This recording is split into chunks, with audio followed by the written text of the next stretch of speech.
Salam kenal, saya Dwi Setiora Hadi, umur saya 44 tahun. Mungkin kalau di pertanian bisa diklasifikasi ke petani kolonial. Ya.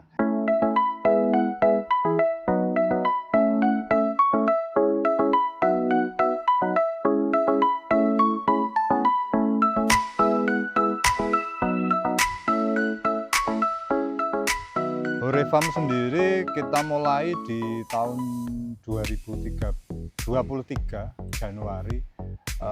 Tergeraknya karena kebetulan saya juga sebenarnya baru di pertanian, baru 2 tahunan.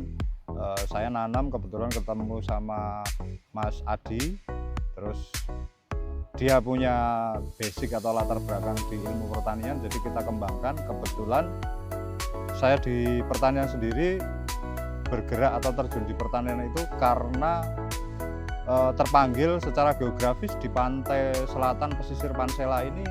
Sebenarnya peluangnya banyak sekali, tapi karena mungkin awalnya saya pikirnya banyak petani-petani konvensional, akhirnya saya terjun ke sana dengan mungkin basicnya saya yang orangnya pengen tahu. Akhirnya saya terjun, saya nanam pepaya di situ dengan perawatan yang bagus, yang benar. Akhirnya ketemu Mas Adi juga, kenapa nggak kita bikin konten untuk mengedukasi, dan itu sepaham dengan saya karena saya awalnya juga pengen bagaimana caranya daerah Pansela ini pertaniannya bisa maju.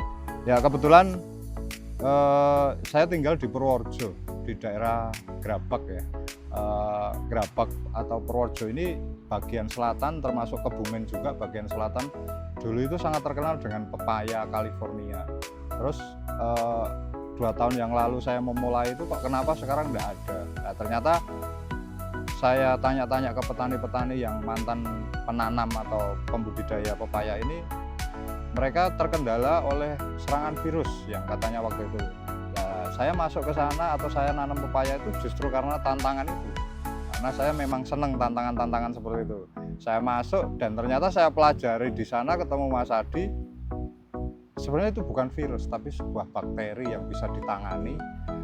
Pepaya itu sebenarnya kuncinya cuma jangan sampai telat pupuk, telat air, telat sinar matahari. Nah, keistimewaannya di Pansela itu pepaya itu karena di Pansela itu memang tanahnya porositasnya tinggi atau tidak gampang menggenang air karena banyak kandungan pasirnya, sangat diuntungkan. Jadi saya masuk ke sana, saya menanam pepaya dan alhamdulillah hasilnya bagus. Dulu pertama kali kita buat video itu lebih banyak mengedukasi tentang pecah batang. Jadi cara untuk pepaya itu biar pendek, berbuah lebat itu kan kita coba dengan pecah batang. Nah, kebetulan pecah batang itu sendiri di dalam ilmu pertanian kan semacam stressing gitu. Nah, akhirnya dengan video tersebut kok yang nonton banyak. Saya tanya sama Mas Adi, ini kok yang nonton bisa banyak, itu namanya FYP. Jadi saya sebenarnya nggak tahu. Mas Adi tanya kan, Mas dibikin konten aja, ya enggak apa-apa, tapi jangan komersil, jangan cari untung. Saya niatannya memang mau sharing atau berbagi ilmu bagaimana caranya biar pertanian di daerah saya dan di Indonesia pada umumnya itu bisa maju.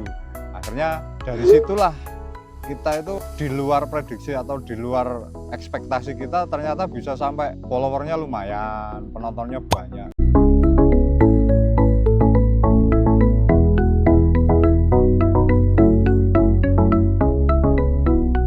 Ya imbas dari sosial media yang mungkin sangat luar biasa itu, akhirnya saya kebetulan di hobi motor, juga teman-teman motor sering sharing. Saya datang ke acara, orang yang nggak kenal saya jadi kenal. Dan yang bikin merinding itu ada salah satu petani dari Aceh yang notabene dia nggak ngerti tentang pertanian, dia tidak tahu tentang ilmunya, cuma dia punya lahan, kebetulan nonton video kita di sosial media, dia DM, terus minta nomor WA saya, kita sharing-sharing dari penyemaian, dari perawatan, dan yang terakhir 3 bulan yang lalu lah, 3 bulan yang lalu japri saya berterima kasih banyak. Saya suruh ke sana ke daerah Aceh, dia panen itu 1,6 ton, itu luar biasa. Itu tidak ada nilainya, bagi saya tidak ada nilainya karena kepuasan seperti itu ibarat kata dia ngomong dari awal tidak tahu tentang pertanian, berkat dibimbing oleh Horeca Farm saya bisa panen sekian dan pohonnya bagus-bagus, itu tidak ada nilainya bagi saya. Kalau di sosial medianya, di WA saya mungkin sehari bisa minimal 5 orang itu tanya kendala-kendala yang ada di dalam pertanian atau tanamannya, entah itu cabai, entah itu pepaya, entah itu apapun, pasti sharing ke kita dan sebisa kita siap bantu karena memang kita nothing tulus lah. Gimana caranya cuma pertanian Indonesia itu bisa maju. Di era ke depan ini, di geopolitik, sosial ekonominya, menurut saya negara yang maju itu memang negara yang benar-benar mempunyai amunisi atau sumber daya alamnya atau energi dan pangan. Jadi saya melihat dari situ peluangnya luar biasa. Kenapa di daerah saya sendiri yang luas wilayahnya sangat mendukung untuk pertanian, tapi anak muda atau generasi penerusnya nggak ada. Akhirnya dari situ saya jawel atau yang dekat-dekat saya, ayo terjun di pertanian, kita sharing-sharing, kita kasih wawasan, kita kasih gambaran, kita sharing-sharing, terus sedikit banyak kita modali, kita bimbing supaya dia punya semangat, karena merubah sebuah sistem atau habit itu nggak mudah. Jadi kita maunya memberi contoh dulu, memberi contoh ini loh ternyata keren gitu loh. Jadi saya lebih ke satu edukasi, yang kedua pengen membawa brand bahwa petani itu keren gitu. Sebenarnya itu.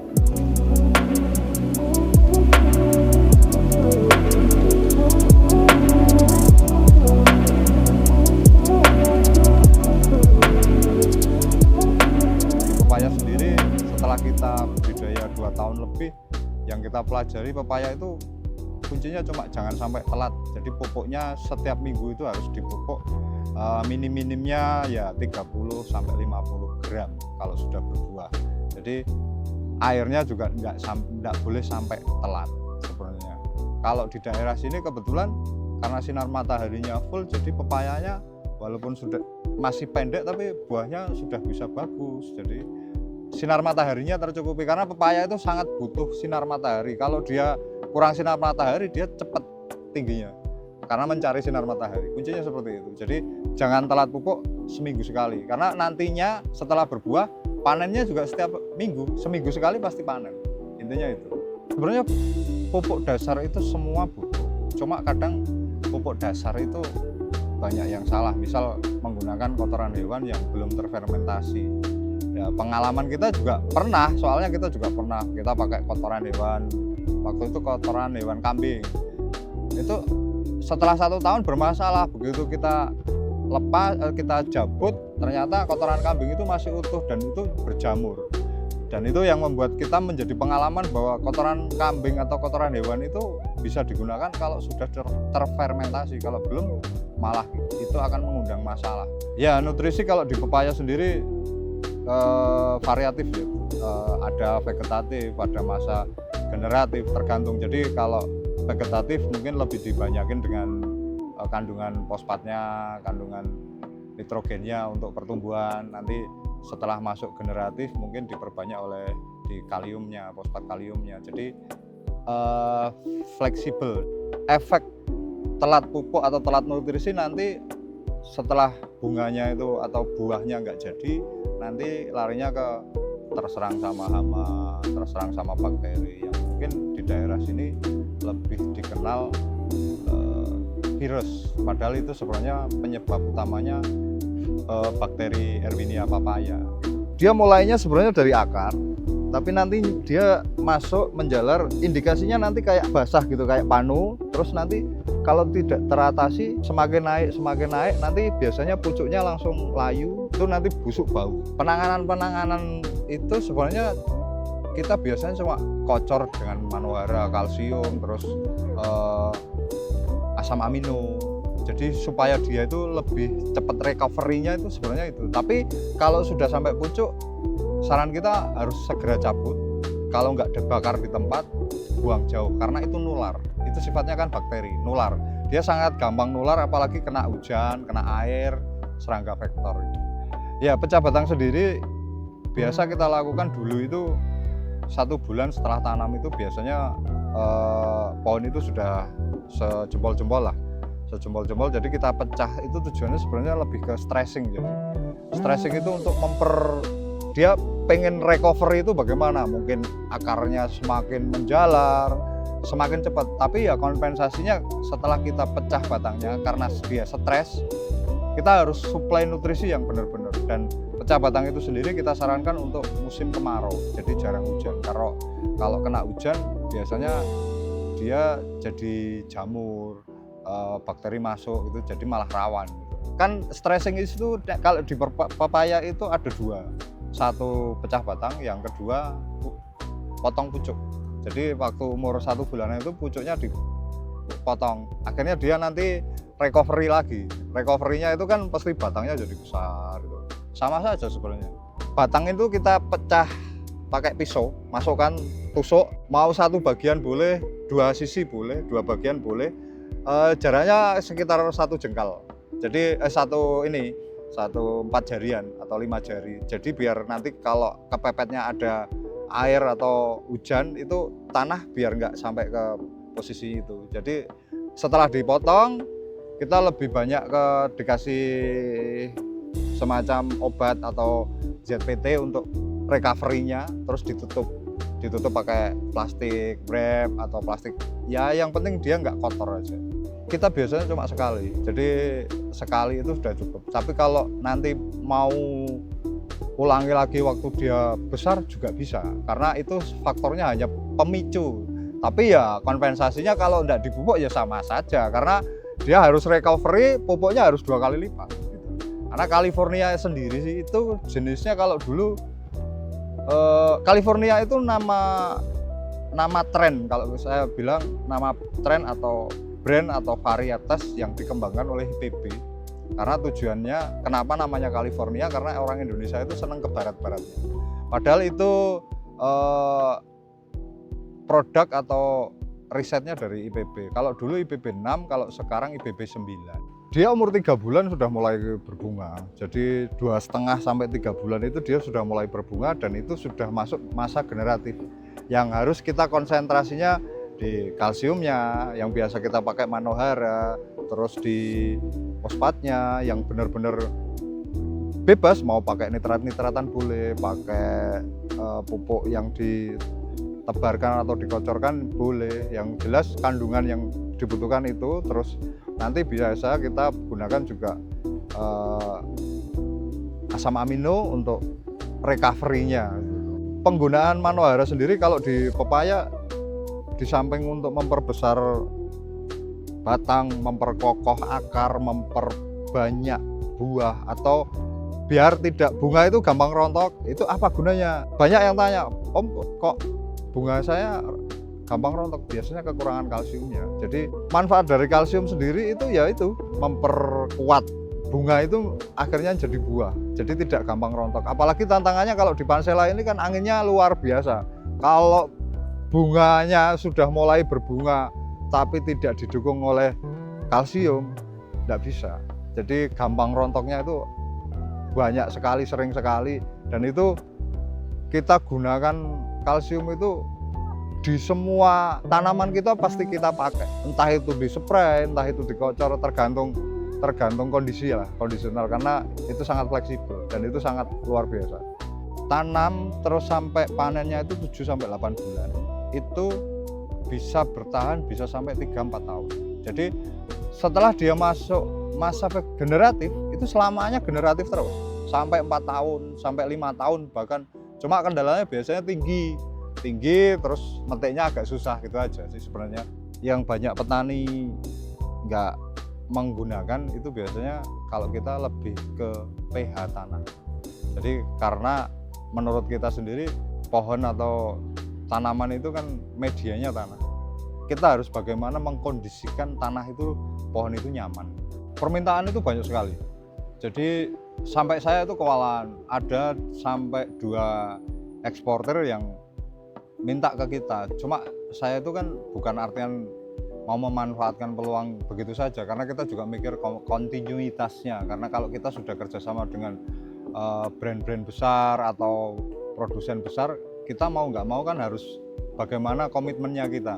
Itu yang saya jaga. Seminggu sekali, bahkan kalau kemarau di daerah kita itu bisa 2 kali. Kalau untuk sekarang nggak banyak sih, paling 6-7 kintal. Kalau dulu sampai 2 ton, 3 ton itu mulai menurun karena saya sendiri juga kebetulan nggak begitu konsen di pepaya, hanya beberapa titik saja. Saya ngembangkan ke lainnya, jadi kebetulan ngembangkan di cabai, ngembangkan di sayuran. Karena memang awalnya untuk kita memang mau mengedukasi ya Mbak, jadi kan banyak pertanyaan di Horefa, cabai, akhirnya kita nanam, kita riset, alhamdulillah juga disupport oleh produsen-produsen. Kita benar-benar mencoba produk, kita mencoba sebuah program yang benar-benar mana yang terbaik, terutama di daerah Pansela. Sebenarnya kalau pertanian itu lebih, semua tanaman atau dimanapun lahan itu intinya sama, tapi hanya mensiasati yang mungkin kurang sinar itu bagaimana, yang mungkin tanahnya liat, tanahnya berpasir itu bagaimana aja. Era sekarang, era Gen Z, milenial itu sebenarnya sangat dimudahkan dengan sebuah sosial media, dunia yang begitu bisa digenggam di tangan, itu ilmunya banyak. Dengan ilmu-ilmu seperti itu harus punya modal keberanian. Pengalaman banyak di hidup saya itu menjadikan dasaran saya kenapa saya terjun di pertanian. Mungkin dulu saya ya mohon maaf juga gengsi, tapi dengan usia, dengan lingkungan, dengan perkembangan zaman, dengan era sekarang, ternyata di pertanian itu lebih ke punya tren baru yang dulu mungkin di pemerintahan sendiri tidak disorot, tidak digarap. Nah, sekarang dengan era sekarang memang ketahanan pangan sendiri menjadi program prioritas pemerintah yang kebetulan saya sudah masuk, dan kebetulan juga saya sudah ngerti bahwa ini ke depan pasti pertanian. Jadi monggo sama-sama kita berjuang di pertanian, nggak ada yang nggak mungkin, belajar itu pasti. Di Horewam sendiri kita sangat welcome, siapapun monggo kita sharing, kita belajar bareng. Bukan artian kayak saya pinter, Mas Adi pinter, enggak. Karena setiap lahan, setiap tanaman, setiap daerah itu masalahnya masing-masing. Tapi paling tidak kalau kita sharing-sharing itu menambah wawasan. Saya bahkan di WA saya buatkan grup yang sering berani menjabri ke kita dengan WA, kita buatkan grup untuk di situ kita sharing-sharing dengan masalah si A, si B, si C, kita belajar bersama. Tidak ada kata telat untuk belajar. Jadi ayo mari kita sama-sama bergerak atau terjun di pertanian. Lahan itu bukan masalah, tapi saat bisa memanfaatkan lahan sekecil apapun, bisa berdikari di atas kaki sendiri atau di tanaman sendiri, itu nanti akan ada kepuasan tersendiri saat kita itu merawat tanaman. Jadi jangan malu bertani.